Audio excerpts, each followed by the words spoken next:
Hello, my name is Mali, and I'd like to discuss my personal experiences on the topic of cultural diversity in the UK. The acknowledgement of racial diversity in the UK in the past has been quite a large topic despite it being quite overlooked. But seeing the present, it's coming into more light and has become a rapidly growing concern in both political terms and in everyday life.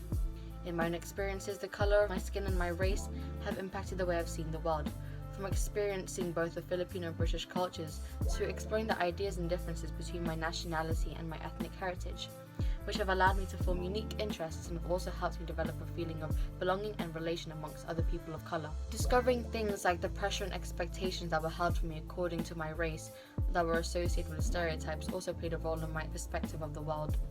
Hearing things like, "You're meant to be good at math, aren't you?" or "You should be smart because you're Asian," or the typical insult to our languages, our culture, and our appearances, built up a list of unrealistic expectations in my mind and a feeling of guilt for my foreign heritage, which I should have never felt sorry for. It imposed the impression that I would never feel fully welcome in a country that I was born in.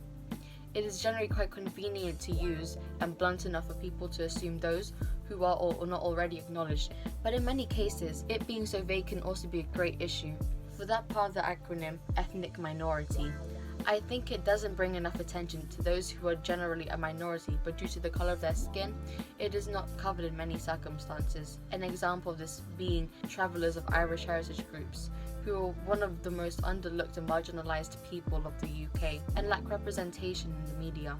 Overall, I believe that despite the diverse culture in London, the UK as a whole still lacks racial equality, and not just in modern media, but its general society too. A lot of people of colour are involved in many groups, foundations, occupations, communities that support our country, and we rely on them. And their great help and sense of unity goes unheard due to the lack of representation for them.